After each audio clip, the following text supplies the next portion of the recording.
Добрый день, уважаемые участники вебинара. Разрешите представиться. Меня зовут Тихомирова Елена Евгеньевна. Я начальник курсов гражданской обороны, Управления по делам гражданской обороны, чрезвычайных ситуаций, обеспечения пожарной безопасности, администрации муниципального образования города Сыктывкара. И сегодня мы с вами поговорим, вот видите, я представляюсь, да, я назвала два раза слово «гражданская оборона». Сегодня мы с вами поговорим о том, что же такое гражданская оборона. И встреча наша с вами совсем не случайна, потому что 4 октября в Российской Федерации отмечается День гражданской обороны. Что же такое гражданская оборона? Ну, давайте разберем два этих слова. Оборона. Оборона – это прежде всего защита и безопасность. Защита и безопасность кого? Нас, граждан, проживающих на территории Российской Федерации. Все мы по своему конституционному праву имеем такое право на защиту и безопасность от государства. Итак, тема вебинара нашего с вами – это гражданская оборона, защита и безопасность. В Российской Федерации принята и осуществляется государственная политика. На сегодняшний день она принята до 2030 года. Государственная политика в области защиты населения и территорий от опасности, возникающих при военных конфликтах, вследствие военных конфликтов, а также чрезвычайных ситуаций природного и техногенного характера. Собственно говоря, этим самым я уже и дала вам определение, что же такое гражданская оборона.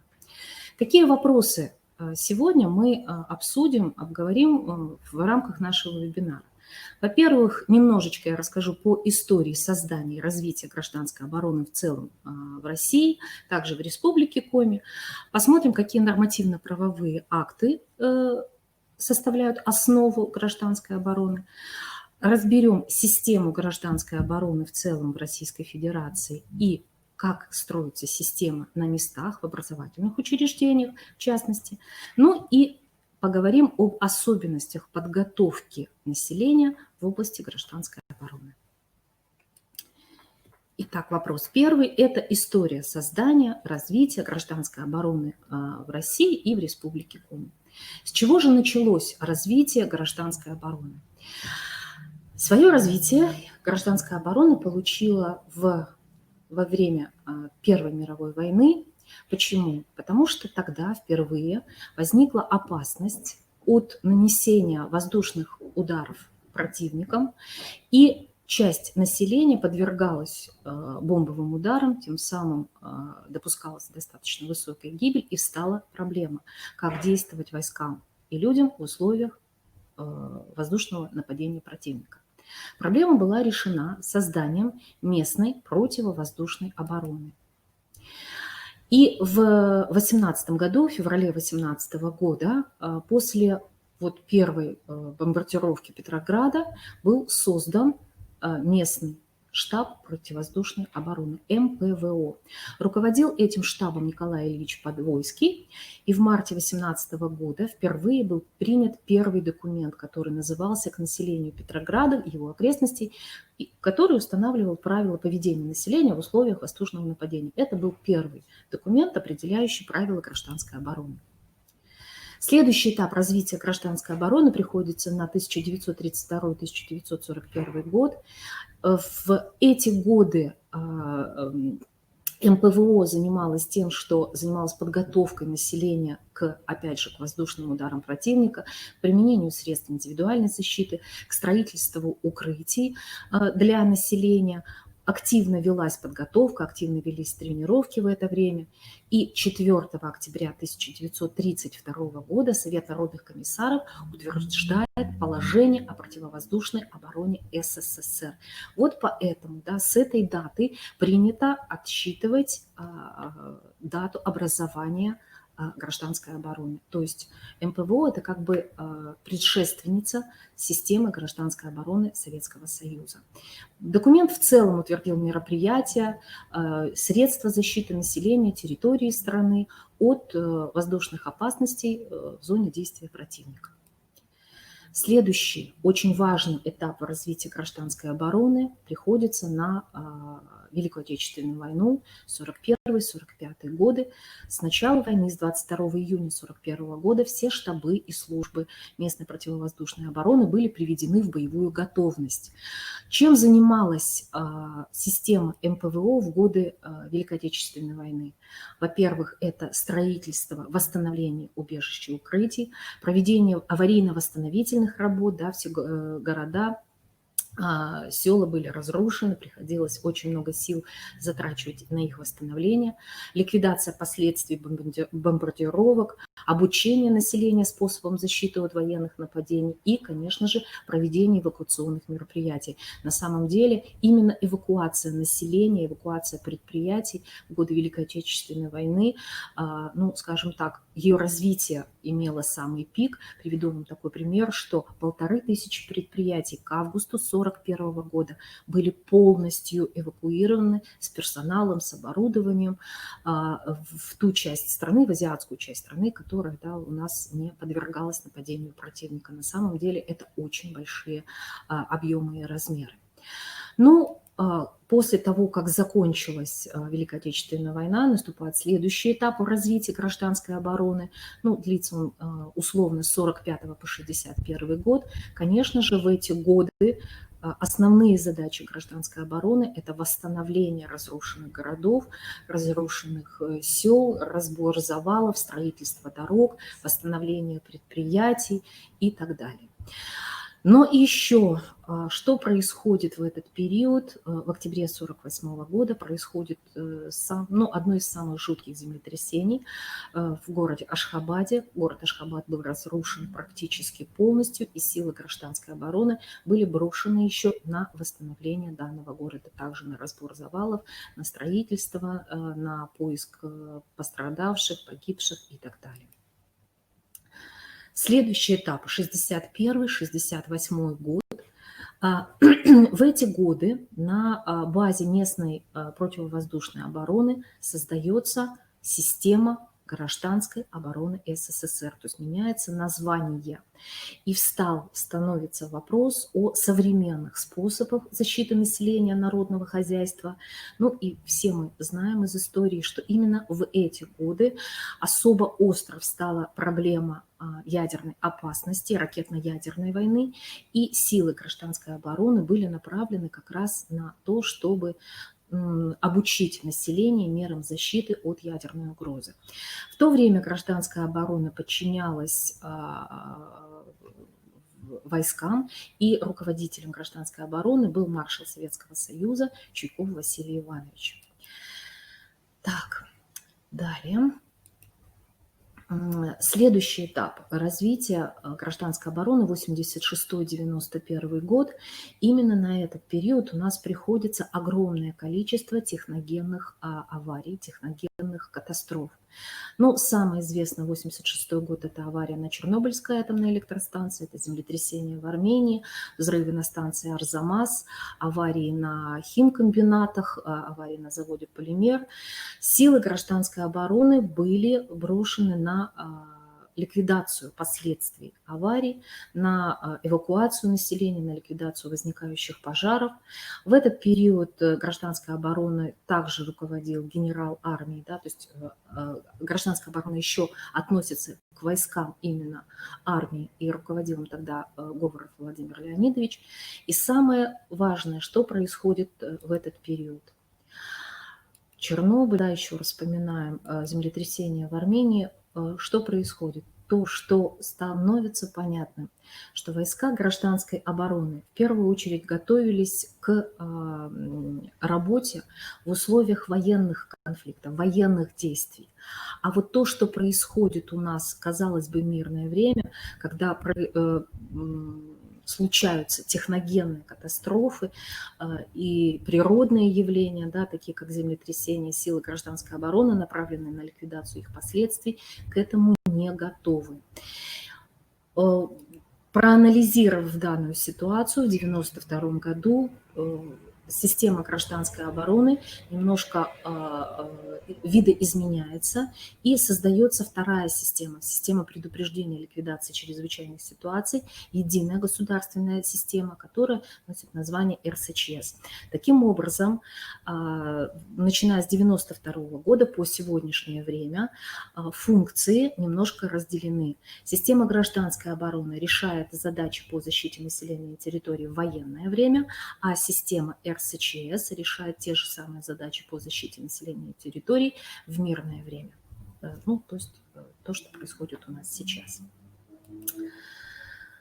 Следующий этап, который как раз объединяет эти две системы, да, систему РСЧС и систему гражданской обороны, в ноябре 1991 года был создан Государственный комитет Российской Федерации по чрезвычайным ситуациям, штаб гражданской обороны по Российской Федерации.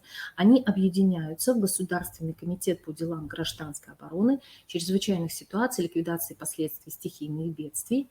Председателем комитета Государственного комитета был назначен Сергей Кожегетович Шойгу, а в январе 1994 года Государственный комитет преобразован в Министерство Российской Федерации по делам гражданской обороны, чрезвычайным ситуациям, ликвидации последствий стихийных бедствий, то есть МЧС России, МЧС Российской Федерации. На сегодняшний день возглавляет данное министерство Зиничев Евгений Николаевич, и данное министерство как раз решает вопросы проведения, выполнения мероприятий по защите, по подготовке и по защите населения и территорий от чрезвычайных ситуаций мирного и военного времени. То есть уделяется большое внимание повышению защищенности от угроз природного, техногенного характера. Конечно же, террористические угрозы тоже у нас имеют место быть. Разрабатываются новые нормативно-правовые акты, создаются новые средства коллективной, индивидуальной защиты. То есть всеми этими вопросами занимается у нас как раз МЧС Российской Федерации. Если мы говорим по истории развития гражданской обороны в Республике Коми, она немножко запаздывает, да, с тем, что происходило в целом в Советском Союзе, в Российской Федерации. В Республике Коми в 1948-1949 году были первые документы по противовоздушной обороне, проводились инженерно-технические мероприятия, создавался штаб местной противовоздушной обороны. В 1955 году он впервые создан, и первым начальником, руководителем гражданской обороны республики был Зосим Васильевич Панев. В дальнейшем система гражданской обороны республики также видоизменялась. В 1962 году была утверждена организационная структура штаба гражданской обороны Коми СССР. Первым начальником штаба был Никита Макарович Умрихин. Вот. В дальнейшем штаб гражданской обороны и штаб по предотвращению чрезвычайных ситуаций были реорганизованы у нас в Республиканский комитет по делам гражданской обороны и чрезвычайных ситуаций. И положение о комитете утверждено. Развитие своей гражданской обороны получало в времена, когда главой Республики Коми был Юрий Алексеевич Спиридонов, именно он был начальником гражданской обороны Республики Коми, а председателем комитета в тот период был генерал-майор Анатолий Федорович Нойкин. Сегодня у нас такая структура тоже создана, и о ней мы немножко поговорим чуть ниже, да, по ходу нашего с вами вебинара. Так, вижу уже в чате, что где-то не идет звук. Вот, но так как это единственное сообщение, наверное, я думаю, что эта проблема может быть у вас, проверьте. Вот, по ходу вебинара я жду ваших вопросов, да, может быть, на часть из них мы ответим уже, когда будем говорить, вот, но все возникающие вопросы, я тоже на них готова буду вам ответить. Пожалуйста, участвуйте, да, в вебинаре.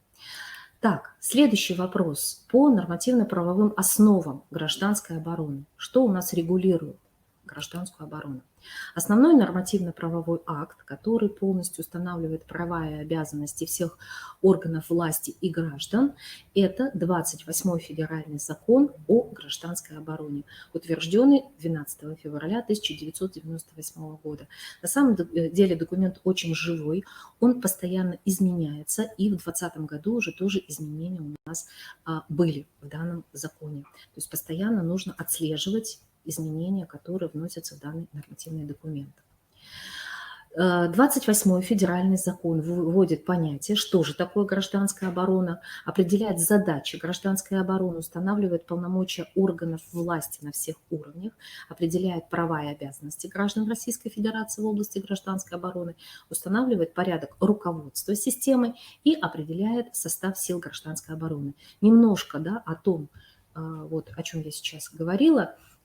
Давайте раскроем, да, эти понятия, рассмотрим задачи, рассмотрим полномочия органов власти и структуру. Так, ну вот я вижу, что есть технические проблемы. Сейчас технический специалист, я надеюсь, поможет. Если что, запись будет на сайте института, можно будет посмотреть в записи. Вот. Давайте так, мы двигаемся дальше, и техническую проблему, я надеюсь, что специалисты сейчас решат. Итак, понятие гражданской обороны определяется статьей 1 28 федерального закона. Гражданская оборона – это система мероприятий, прежде всего, по подготовке к защите и при необходимости к защите населения, материальных и культурных ценностей в целом на территории Российской Федерации от опасностей, возникающих при военных конфликтах, вследствие военных конфликтов, а также при возникновении чрезвычайных ситуаций природного и техногенного характера. Вот, собственно говоря, да, те вопросы, которые решает гражданская оборона Российской Федерации. Основные задачи гражданской обороны, их 15. Давайте посмотрим, что это за задачи. Ну, во-первых, это подготовка населения в области гражданской обороны. Все слои населения должны быть готовы к тому, как себя вести в условиях введения режима военного положения, да, как себя вести при проведении мероприятий гражданской обороны. Более подробно по подготовке населения, каким образом она осуществляется, по ходу вебинара мы еще с вами поговорим. Следующий момент – это оповещение населения об опасностях, которые могут быть при военных конфликтах либо при чрезвычайных ситуациях. Следующая задача – это эвакуация населения материальных ценностей. Далее, предоставление населению убежищ, то есть коллективных средств защиты и средств индивидуальной защиты от опасностей военных конфликтов. Далее, проведение мероприятий по маскировке, проведение аварийно-спасательных и других неотложных работ, первоочередное обеспечение пострадавшего населения, но здесь речь идет о предоставлении питания, жилья, водоснабжения, теплой одежды и так далее. Далее, борьба с пожарами, которые возникают как в период военного времени, так и при стихийных бедствиях. Следующая задача – это обнаружение и обозначение районов, которые подвергаются заражению в условиях ведения военных действий. Это санитарная обработка населения, обеззараживание зданий, спецобработка техники и территории. Следующая задача – это восстановление, поддержание общественного порядка в пострадавших районах, исключение мародерства и так далее. Прошу прощения, сейчас мы вернемся к предыдущему слайду. Следующая задача – это восстановление коммунальными службами всех коммунальных систем. Срочное захоронение трупов, да, если такое происходит, это разработка, осуществление мероприятий по повышению устойчивости функционирования экономики, выживания населения. То есть в военное время, несмотря ни на что, экономика должна существовать, предприятия должны продолжать выпускать продукцию, продолжать обеспечивать население продуктами питания и так далее. То есть всем этим занимаются как раз специалисты комиссии по повышению устойчивости функционирования. Ну и последняя, 15-я задача – это обеспечение постоянной готовности сил гражданской обороны. Что входит у нас в силы гражданской обороны, мы поговорим. и еще ниже по ходу вебинара, и вы, в общем-то говоря, поймете, да, что это такое, что относится к силам гражданской обороны. Гражданская оборона охватывает все уровни всех ступеней власти. Федеральный уровень гражданской обороны охватывает всю территорию Российской Федерации, региональный охватывает территорию каждого отдельного субъекта, муниципальный охватывает территорию отдельного муниципалитета населения и объектовый отдельные организации, учреждения и предприятия. Кто осуществляет руководство гражданской обороны? Руководство гражданской обороны на федеральном уровне осуществляет правительство Российской Федерации. Именно оно издает все нормативно-правовые акты в области гражданской обороны и защиты населения от чрезвычайных ситуаций. Далее, региональный уровень – это высшие должностные лица субъектов Российской Федерации. То есть у нас в республике руководителем гражданской обороны является глава республики Владимир Викторович Уйба. На муниципальном уровне это должностные лица, главы местного самоуправления, те, кто возглавляет местные администрации. Ну, на примере города Сыктывкара, да, это мэр города, руководитель администрации Наталья Семеновна Хозяинова. Соответственно, в других муниципалитетах глава муниципалитета, руководитель гражданской обороны. Ну, на объекте, если мы говорим об образовательных учреждениях, образовательных организациях, руководитель организации, руководитель образовательного учреждения является руководителем гражданской обороны этого учреждения. А кто осуществляет управление гражданской обороной? Да? То есть все планирующие мероприятия кто делает? Это на федеральном уровне у нас МЧС Российской Федерации. На региональном уровне это Главное управление МЧС Российской Федерации по субъекту. Есть у нас такое, да, управление и по Республике Коми. На муниципальном уровне это управление, либо отделы администрации муниципального образования, муниципальных поселений и так далее. На объектовом уровне это должны быть структурные подразделения, отдельные отделы, либо один работник, который уполномочен на решение задач в области гражданской обороны. Секундочку, я прошу обратить внимание тех, у кого плохой звук, плохое изображение, не видно презентации, да, обратите внимание, что пишут технические специалисты института, что вам нужно сделать для того, чтобы было меня хорошо видно и слышно. Так, еще раз хочу акцентировать ваше внимание на то, что руководство гражданской обороны в целом Российской Федерации осуществляет правительство, а управление гражданской обороной осуществляется МЧС Российской Федерации. Вот и мы дошли с вами до вопроса, что же у нас относится к силам гражданской обороны, кто будет помогать нам ликвидировать последствия чрезвычайных ситуаций в мирное или военное время. Это специальные воинские формирования МЧС, это аварийно-спасательные формирования, которые создаются в муниципалитетах либо на предприятиях, это спасательные службы, это подразделения государственной противопожарной службы, это нештатное формирование по обеспечению и выполнению мероприятий гражданской обороны, которые создаются на базе предприятий муниципалитетов. И это специальные воинские формирования, которые будут созданы на военный период. Вот какие силы нужно будет создать на местах, в организациях, мы поговорим чуть ниже, чтобы вам было понятно, что вы тоже должны будете участвовать в вопросах гражданской обороны, и некоторые силы для решения задач гражданской обороны на местах должны будете их решать. Вот что будет нужно создавать, мы тоже с вами об этом поговорим. По структуре управления управления гражданской обороной в целом в Российской Федерации, в Республике Коми и на местах, на объектах.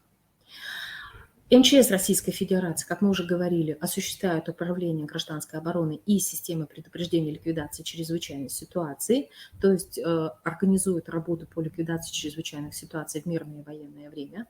Также курирует вопросы пожарной безопасности, безопасности людей на водных объектах. То есть МЧС – это управляющий, организующий центр в области гражданской обороны и защиты от чрезвычайных ситуаций. По нашей республике.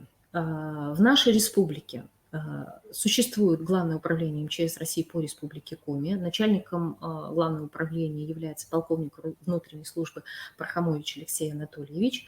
В составе Главного управления у нас Центр управления антикризисными ситуациями, 3 пожарно-спасательных отряда, которые в целом в себе объединяют пожарно-спасательные части, федеральные пожарные подразделения по всей республике.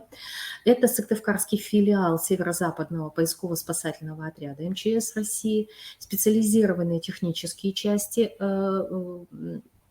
это Федеральный учебный центр противопожарной службы, который также готовит специалистов противопожарной службы и системы гражданской обороны, и Центр государственной инспекции по маломерным судам, который как раз и занимается безопасностью людей на водных объектах. Что касается республиканской службы, это Комитет Республики Коми по гражданской обороне и чрезвычайным ситуациям, это орган исполнительной власти, он формирует политику Республики Коми в области гражданской обороны и защиты от чрезвычайных ситуаций. Основные задачи комитета – это предупреждение чрезвычайных ситуаций, ликвидация их последствий, обеспечение пожарной безопасности в рамках республики, организация осуществления мероприятий по защите населения и территорий от чрезвычайных ситуаций, и в случае введения режима гражданской обороны, а также предупреждение терроризма, экстремизма на территории республики. Возглавляет комитет, председателем комитета является Бурцев Александр Александрович, и в составе комитета у нас 2 подведомственных учреждения. Это Государственное казенное учреждение Управления противопожарной службы гражданской защиты, в составе которой более 50 пожарных частей по территории всей республики, и казенное учреждение Спаскоми, которое очень часто у нас на слуху. Именно специалисты Спаскоми выезжают на различные чрезвычайные ситуации, на поиск потерявшихся людей, людей, которые попали в беду. И вот как раз на эмблеме Спаскоми, да, есть такое слово, как rescue, то есть спасение, помощь. Ну, на примере муниципалитета нашего я скажу, что в городе Сыктывкаре создано управление по делам гражданской обороны и чрезвычайным ситуациям пожарной безопасности администрации муниципального образования городского округа Сыктывкар. Возглавляет это управление Атаманюк Олег Зиновьевич. В составе нашего управления есть единая диспетчерская служба, которая принимает сигналы по тем или иным чрезвычайным ситуациям, профессиональная аварийно-спасательная служба города Сыктывкара и курсы гражданской обороны, которые занимаются подготовкой населения в области гражданской обороны. Но это на примере города.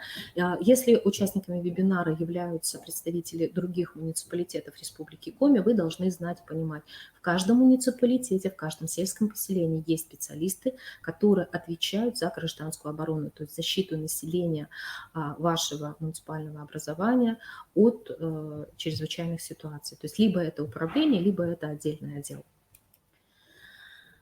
Все эти структуры занимаются вопросами защиты от опасности военного времени, защиты от чрезвычайных ситуаций, пожарной безопасности и безопасности людей на водных объектах. А какова же должна быть структура гражданской обороны в образовательных организациях? Давайте немножко об этом тоже поговорим. Ну, во-первых, да, руководство гражданской обороны осуществляет руководитель организации, то есть руководитель образовательного учреждения всегда руководитель гражданской обороны. И он отвечает за организацию осуществления мероприятий по УГРО, за организацию работы комиссии по чрезвычайным ситуациям и обеспечению пожарной безопасности, ну, аббревиатура КЧС ОПБ, вот на слайде вы видите, да, то есть осуществляет работу всех органов, всех структур образовательного учреждения к выполнению задач в мирное либо военное время. Осуществляет контроль за реализацией мер по предупреждению чрезвычайной ситуации на территории образовательного учреждения, за снижением ущерба и ликвидацию последствий чрезвычайной ситуации. То есть это основные функции руководителя гражданской обороны. Но в помощь руководителю, кто же занимается управлением гражданской обороны в образовательном учреждении, это работник уполномоченный на решение задач в области гражданской обороны и защиты от чрезвычайных ситуаций. Так называется категория, исходя из требований нормативных документов правительства Российской Федерации. Но в школах, да, функция работника уполномоченного возлагается, как правило, на одного из заместителей руководителя образовательного учреждения, либо отдельно на какого-либо сотрудника. В рамках нашего вебинара, да, рассказать о том, чем должен заниматься работник уполномоченный, да, достаточно сложно, чем регулируется его функции. Это рядом нормативно-правовых документов, в частности, приказом МЧС России номер 230 от 23 мая 2017 года.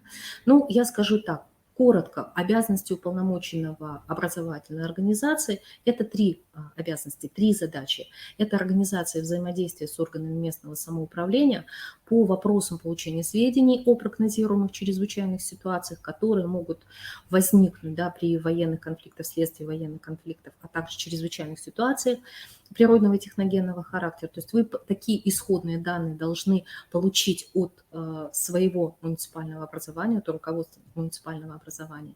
Далее, в дальнейшем вы должны планировать мероприятия по защите сотрудников образовательного учреждения, воспитанников образовательного учреждения, учащихся именно по вопросам гражданской обороны.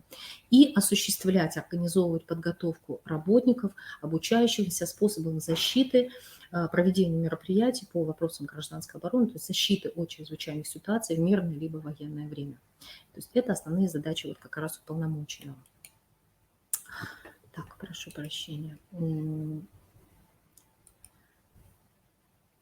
А вот силы гражданской обороны, кто будет осуществлять защиту образовательного учреждения, кто будет помогать работнику уполномоченному, это создаваемые структуры, так называемые нештатные формирования. Но хочу заметить, что именно название нештатное формирование это принято у нас в муниципалитете, в городе Сыктывкаре. Каким образом назвать формирование, помогающее ликвидировать чрезвычайные ситуации в мирное или военное время у вас на местах, в вашем муниципалитете, это, пожалуйста, регулируйте данный вопрос с управлениями, с отделами гражданской обороны, защиты от чрезвычайных ситуаций у себя на местах, в своих муниципалитетах. В Сыктывкаре в образовательных учреждениях у нас, как правило, создаются 4 вида нештатных формирований. Это нештатное формирование связи и оповещения, которые отвечают за оповещение сотрудников об угрозе возникновения чрезвычайной ситуации, либо о возникновении чрезвычайной ситуации. Это формирование по охране общественного порядка, которые в целом следят за порядком при проведении мероприятий гражданской обороны, ну, например, при эвакуации, да, сотрудников, при эвакуации обучающихся, те люди, которые контролируют процесс, которые не позволяют развиваться панике, которые охраняют входы-выходы из образовательного учреждения. Следующий вид нештатного формирования – это противопожарное формирование, те, кто отвечают за организацию противопожарной защиты, за применение первичных средств пожаротушения, за эвакуацию персонала, обучающихся при пожаре. И последний, 4-й вид – это санитарные формирования, ну или проще – это формирования, которые отвечают за оказание первой помощи пострадавшим до прибытия специальных медицинских формирований, ну, специальных медицинских служб. То есть вот 4 вида мы рекомендуем здесь у нас в городе Сыктывкаре. Еще раз обращаю ваше внимание, в каждом муниципалитете это может быть система своя, предусмотренная отдельно взятым муниципалитетом. Еще какие структуры нужно создавать в образовательных учреждениях? Возможно, что в образовательном учреждении придется создать эвакуационную комиссию. Это в том случае, если вы попадаете в зону возможных опасностей, например, в зону затопления или в зону возникновения или угрозы лесного пожара, либо в зону химической угрозы. В этом случае вы должны такую структуру создать и соответственно, проводить мероприятия по эвакуации персонала, сотрудников, обучающихся. И следующая комиссия – это комиссия по предупреждению и ликвидации чрезвычайных ситуаций, обеспечению пожарной безопасности, КЧС и ОПБ. Коротко мы уже немножко выше о ней говорили. Обязательно создаваемая комиссия во всех образовательных учреждениях в рамках требований законодательства Российской Федерации. Для осуществления подготовки сотрудников образовательной организации обязательно нужно назначить работника, осуществляющего такую подготовку в области гражданской обороны и защиты от чрезвычайных ситуаций. Ну, коротко, такие лица называются руководителями занятий, то есть это тоже должностные лица гражданской обороны. Такое назначение в образовательном учреждении должно быть. Такие лица нужно назначить, обозначить таких людей. Как реализуются основные задачи гражданской обороны? Давайте поговорим об этом. Ну, 15 задач я вам обозначила, но вот 4 задачи основные, которые могут быть реализованы и в образовательном учреждении. Во-первых, это подготовка населения, это оповещение населения об опасности и предоставление населению средств индивидуальной защиты, средств коллективной защиты и эвакуация населения. Все эти задачи реализуются всеми органами на федеральном уровне, на уровне субъекта, муниципалитета и должны быть реализованы, собственно говоря, на объектах, то есть в образовательных учреждениях. Мы должны знать заранее, заблаговременно все сигналы оповещения. Основной сигнал оповещения – это сигнал внимания всем.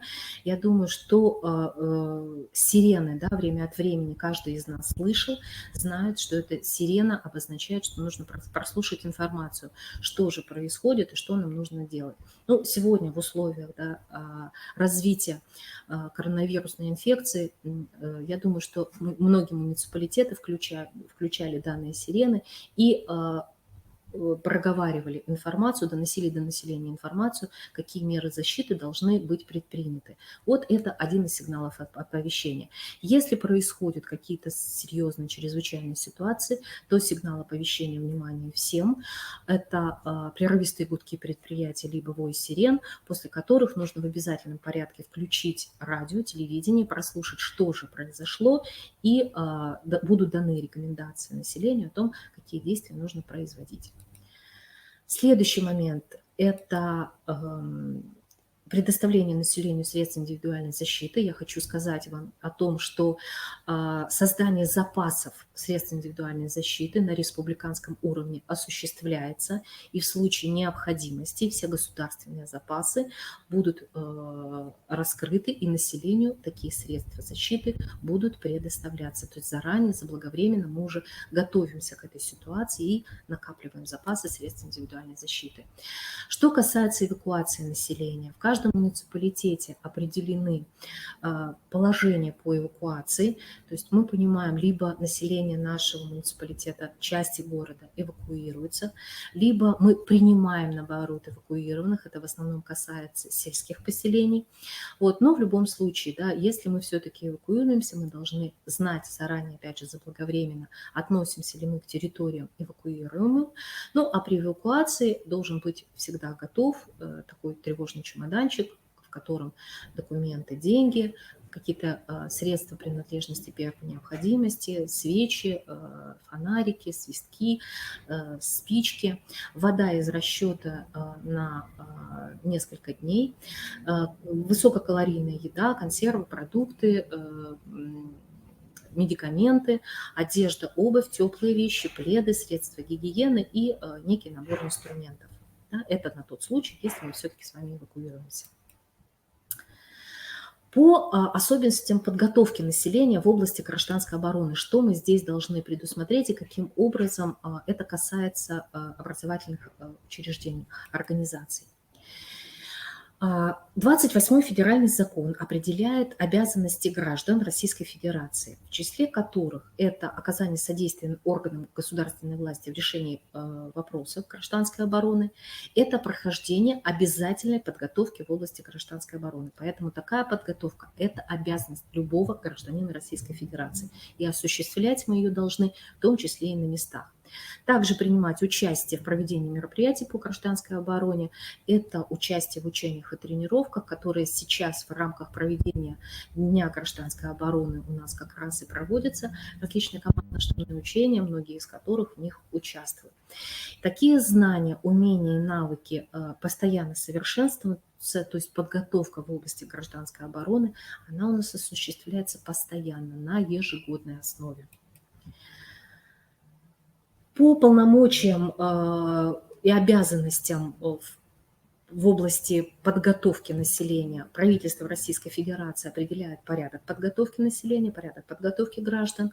Органы исполнительной власти субъектов такую подготовку организуют, а органы местного самоуправления подготовку такую проводят. Ну, в частности, вот в городе Сыктывкаре у нас созданы курсы гражданской обороны, как раз которые занимаются подготовкой различных слоев населения в области гражданской обороны. Вот два нормативно-правовых акта, которые устанавливают обязанности граждан, обязанности органов всех форм власти. Постановление правительства 841 говорит о подготовке населения в области гражданской обороны. Постановление правительства номер 547 о подготовке населения в области чрезвычайных ситуаций природного и техногенного характера. Так, кто у нас должен такую подготовку проходить в обязательном порядке? Это должностные лица и работники гражданской обороны. Вот как раз то, что я вам называла выше, в рамках структуры гражданской обороны образовательной организации, руководитель гражданской обороны, работник уполномоченный, председатели и члены комиссии КЧС ОПБ, руководители эвакуационных органов, те работники, которые будут проводить занятия с сотрудниками образовательной организации, все они являются должностными лицами, работниками гражданской обороны, то есть они отдельную подготовку должны будут пройти.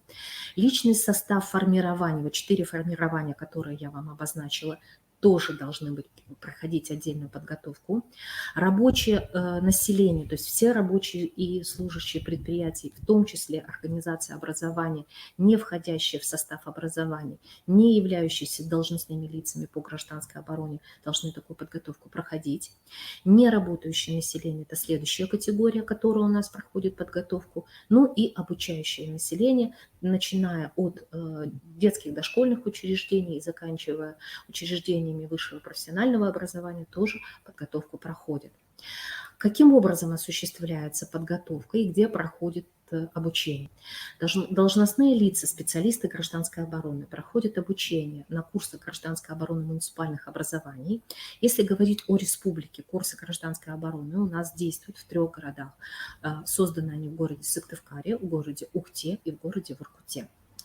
Также есть у нас образовательное подразделение, учебный центр государственного казенного учреждения Управления противопожарной службы гражданской защиты Республики Коми, который также организует подготовку должностных лиц. Далее. Подготовку должностные лица могут пройти в учебных заведениях МЧС Российской Федерации, либо в любом учебном заведении, которое имеет лицензию на образовательную деятельность и утвержденную программу по подготовке должностных лиц гражданской обороны. Работники организации проходят обучение по месту работы без отрыва от основной производственной деятельности. Население, которое не занято в сфере производства, в сфере обслуживания, то есть не работающее население, это пожилые граждане в основном, проходят у нас подготовку в учебно-консультационных пунктах по вопросам гражданской обороны и защиты от чрезвычайных ситуаций. Такие учебно-консультационные пункты создаются в муниципалитетах на базе учреждений культуры, на базе учреждений жилищно-коммунального обеспечения. То есть такая категория населения тоже на самом деле подготовку у нас проходит, и такая подготовка осуществляется. Обучающиеся проходят у нас подготовку путем прохождения курса «Основы безопасности жизнедеятельности», то есть ОБЖ, либо курса «Безопасность жизнедеятельности» БЖД. И отдельная категория, да, которой стоит нам сказать, это преподаватели курсов ОБЖ и БЖД должны отдельную проходить подготовку. Периодичность подготовки 1 раз в 3 года. В Республике Коми подготовку преподавателей ОБЖ и БЖД проводят как раз образовательное учреждение, учебный центр Государственного казенного учреждения Республики Коми, Управление противопожарной службы гражданской защиты, расположенное в городе Сыктывкаре на улице Катаева, 47. Порядок подготовки специалистов на сайте данного учебного заведения вы можете найти, да, набрав вот такое наименование учебного заведения. Следующий момент, на который я хотела бы обратить ваше внимание, в первую очередь внимание руководителей образовательных учреждений, это на проведение вводного инструктажа по гражданской обороне. Начиная со 2 мая 2017 года, тот момент, когда наступили в силу изменения в положении о подготовке населения в области гражданской обороны, утвержденное постановлением правительства 841 в обязанности руководителя организации вменено проведение вводного инструктажа по гражданской обороне. Вводный инструктаж должен быть проведен со всеми вновь принимаемыми сотрудниками в период 30 дней с момента принятия на работу. И вот все лица, которые приняты со 2 мая 2017 года, должны такой вводный инструктаж пройти. Каким образом вводный инструктаж утверждается? Как его реализовать? В 841 постановлении правительства об этом говорится. Кроме того, есть отдельные рекомендации Министерства по чрезвычайным ситуациям Российской Федерации, которые также устанавливают порядок и правила проведения вводного инструктажа. Все эти документы, в общем-то, в интернет-ресурсах в свободном доступе, и просто набрав понятие «вводный инструктаж» по Go, вы можете эту информацию найти. Ну, в целом, да, мой вебинар закончен. Все, что я хотела вам рассказать о структуре гражданской обороны, чем занимается гражданская оборона, каким образом реализовать вопросы гражданской обороны на местах. Вот так вот вкратце я вам рассказала. Если будет интерес, если будет необходимо раскрыть отдельные виды, да, то каким образом создать структуры, как организовать работу данных структур. Я думаю, что через руководство института мы можем эту проблему решить. И я еще раз приду к вам с более подробным вебинаром по отдельным вопросам. Вот. Но сейчас вижу, что, в общем-то, по ходу вебинара вопросов не возникло. Вот. Если вопросы возникнут выше, то готовы на них ответить. В заключение хотела бы всех вас поздравить с наступающими 2 праздниками. Ну, во-первых, с Днем гражданской обороны, ну и Днем учителя. Пожелать вам в первую очередь здоровья, да, берегите себя в условиях новых вот этих возникающих ситуаций. Здоровья, успехов. Всем спасибо. До свидания.